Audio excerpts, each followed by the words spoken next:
Aid worker held in Israel for 6 years insists he's innocent. It's been nearly 6 years since Israel accused Mohammed El-Halabi of diverting tens of millions of dollars from an international charity to Gaza's militant Hamas rulers. Jerusalem. Nearly 6 years after Israel accused Mohammed El-Halabi of diverting tens of millions of dollars from an international charity to Gaza's militant Hamas rulers, he has yet to be convicted in an Israeli court and is still being held in detention. World Vision, a major Christian charity that operates around the world, as well as independent auditors and the Australian government, have found no evidence of any wrongdoing. El-Halabi's lawyer says he has rejected multiple plea bargains that would have allowed him to walk free years ago. Closing arguments ended in. The prosecution has requested another hearing Monday to extend his detention. The explosive allegations resemble those made against 6 Palestinian rights groups last year. In each case, Israel publicly accused organizations of ties to militant groups without providing much evidence, sending shudders through their donors and partners and leading some to cut ties. Critics say Israel often relies on questionable informants.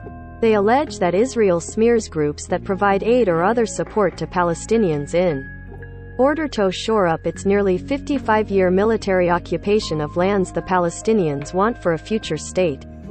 Lior Hayat, a spokesman for the Israeli Foreign Ministry, said Israel stands by the allegations against El-Halabi, which are well established and rely on concrete evidence. He said the defense had deliberately prolonged the trial after the prosecution rested in May 2018, allegations rejected by El-Halabi's. Israel does not aim to intimidate non-governmental organizations, nor to keep them from operating in Gaza, Hayat said.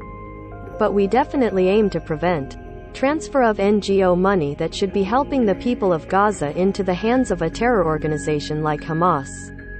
After El-Halabi's arrest, World Vision suspended its activities in Gaza, where over 2 million Palestinians live under an Israeli-Egyptian blockade imposed when Hamas seized power nearly 15 years ago. Israel says the restrictions are needed to contain Hamas, while critics view them as a form of collective punishment. World Vision said its entire Gaza budget over the previous 10 years was $22.5 million, making the alleged diversion of $50 million hard to reconcile. El-Halabi had been appointed manager of its Gaza operations in October 2014, less than 2 years before he was arrested. World Vision worked with several Western donor countries to construct an independent audit.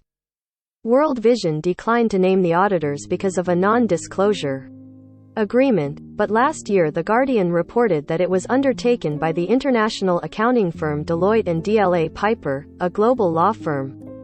Brett Ingerman, a lawyer with DLA Piper who headed the investigation, confirmed its role in the audit. He said a team of around a dozen lawyers, including several former assistant U.S. attorneys, reviewed nearly 300,000 emails and conducted over 180 interviews. A forensic accounting firm scoured nearly every financial transaction at World Vision from 2010 until 2016, he said.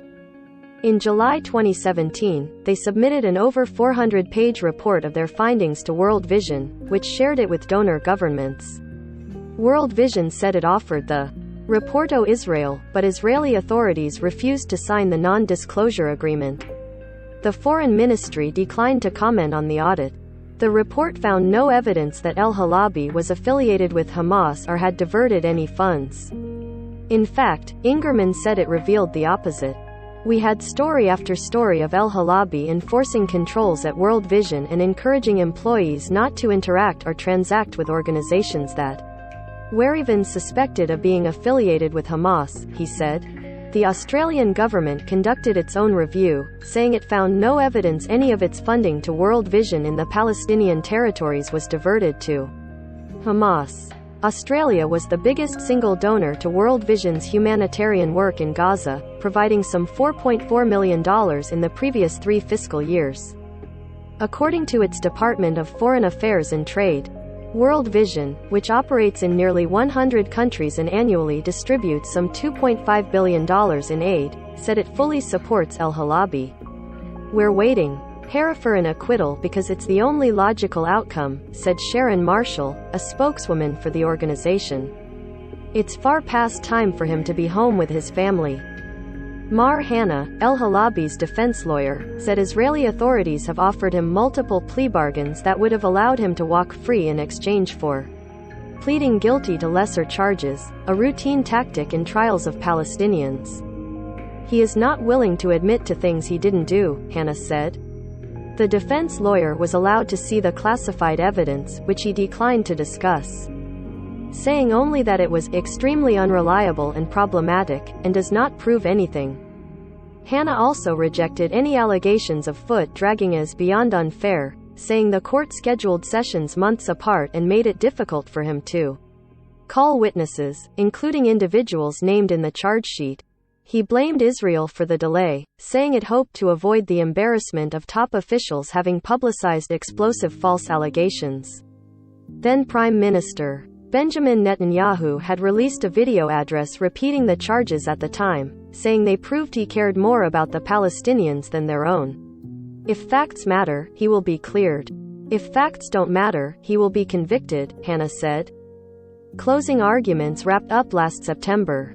El-Halabi is still being held in a prison in southern Israel. It makes a mockery of due process and the most basic fair trial notions to hold someone for nearly 6 years in pretrial detention based largely on secret evidence, said Omar Shakir, Israel and Palestine director at the New York-based Human Rights Watch. Even if El-Halabi is acquitted, the ordeal may deter other aid organizations from operating in the Palestinian territories. "We haven't been able to respond to major needs in Gaza, and that's where some of the world's most vulnerable children are," said Marshall, the World Vision spokeswoman. "Other organizations that don't have the organizational resources that we have to absorb a hit like this, they just can't risk that kind of